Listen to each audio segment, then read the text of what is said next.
Chapter 5. His eyes snapped open, hammered open, and there were these things about himself that he knew instantly. He was unbelievably, viciously thirsty. His mouth was dry and tasted foul and sticky. His lips were cracked and felt as if they were bleeding, and if he did not drink some water soon, he felt that he would wither up and die. Lots of water, all the water he could find. He knew the thirst and felt the burn on his face. It was mid-afternoon, and the sun had come over him and cooked him while he slept, and his face was on fire, would blister, would peel, which did not help the thirst, which made it worse. He stood, using the tree to pull himself up because there was still some pain and much stiffness, and looked down at the lake. It was water, but he did not know if he could drink it. Nobody had ever told him if you could or could not drink lakes.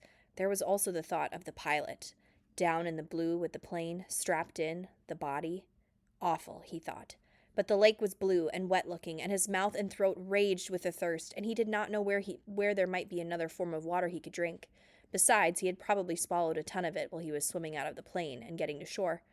In the movies, they always showed the hero finding a clear spring with pure sweet water to drink, but in the movies, they didn't have plane wrecks and swollen foreheads and aching bodies and thirst that tore at the hero until he couldn't think. Brian took small steps down the bank to the lake. Along the edge, there were thick grasses, and the water looked a little murky, and there were small things swimming in the water, small bugs.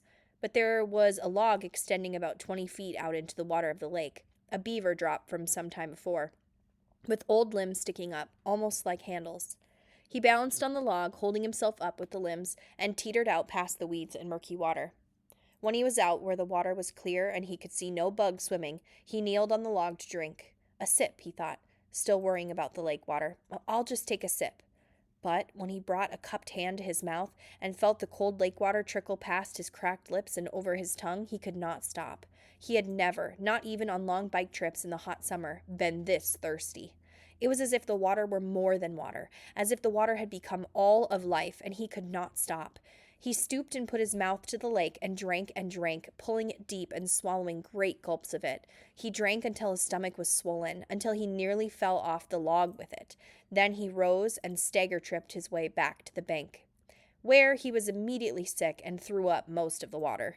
But his thirst was gone, and the water seemed to reduce the pain in his head as well, although the sunburn still cooked his face. So, he almost jumped with the word, spoken aloud. It seemed so out of place, the sound. He tried it again. So here I am. And there it is, he thought. For the first time since the crash, his mind started to work. His brain triggered, and he began thinking. Here I am, and where is that? Where am I? He pulled himself up once more up the bank to the tall tree without branches, and sat again with his back against the rough bark. It was hot now, but the sun was high and to his rear, and he sat in the shade of the tree in relative comfort. There were things to sort out. Here I am, and that is nowhere. With his mind open and thoughts happening, it all tried to come in with a rush, all of what had occurred, and he could not take it. The whole thing turned into a confused jumble that made no sense, so he fought it down and tried to take one thing at a time.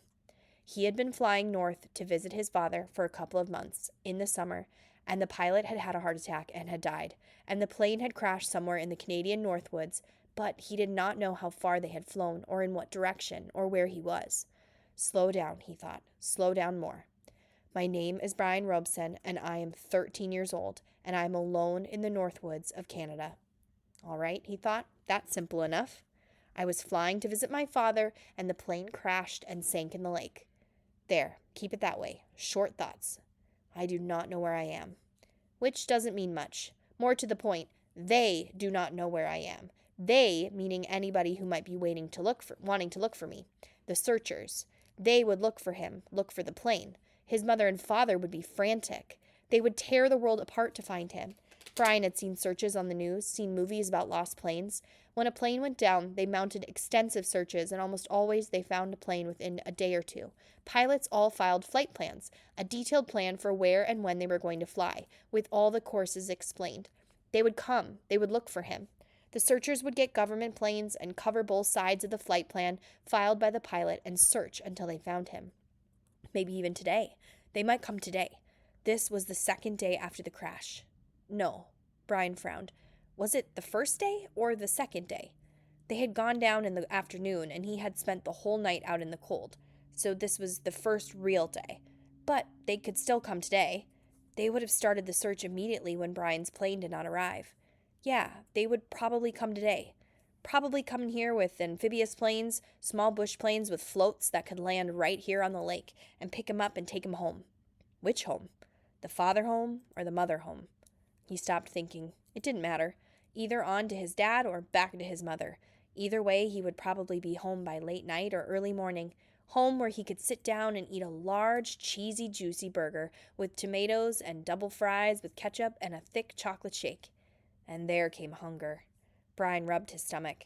The hunger had been there, but something else, fear, pain, had held it down. Now, with the thought of that burger, the emptiness roared at him.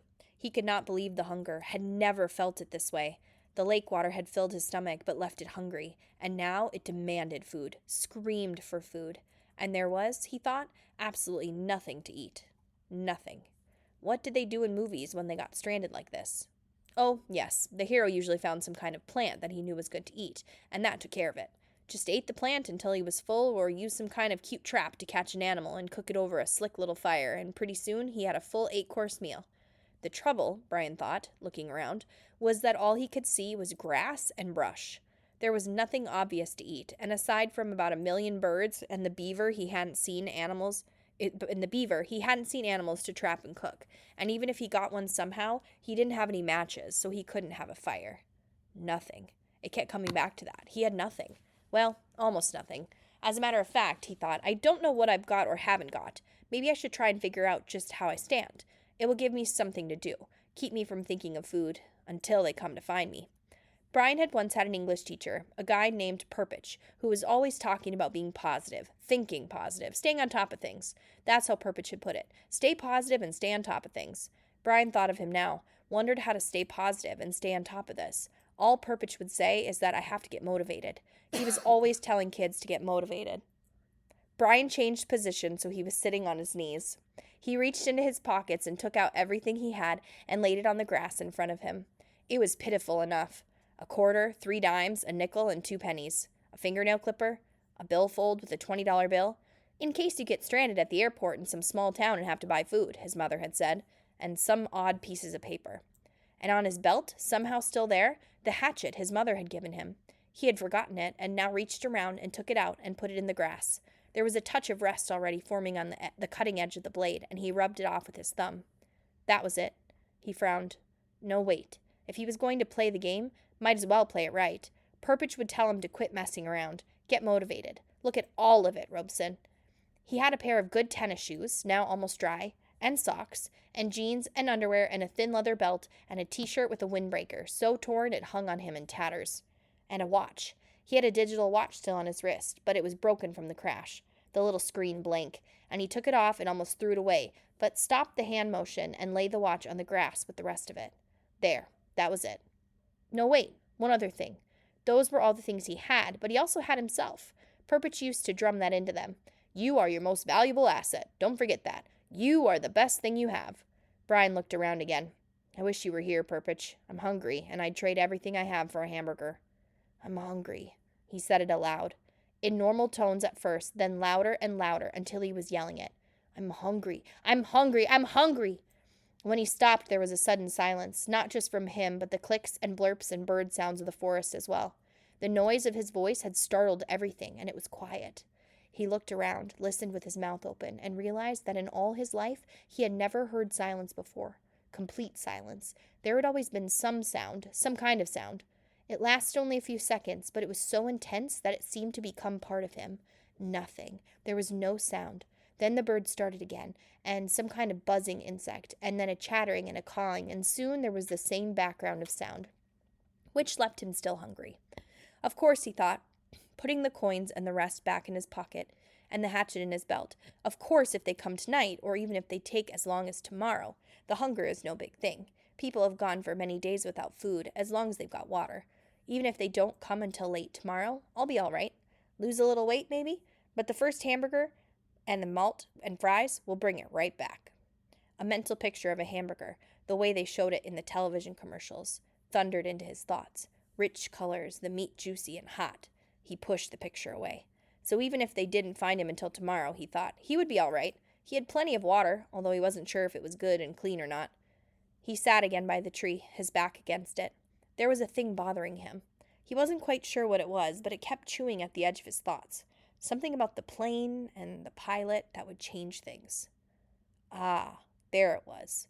The moment when the pilot had his heart attack, his right foot had jerked down on the rudder pedal, and the plane had slewed sideways. What did that mean? Why did that keep coming into his thinking that way, nudging and pushing? It means, a voice in his thoughts said, that they might not be coming for you tonight or even tomorrow. When the pilot pushed the rudder pedal, the plane had jerked to the side and assumed a new course.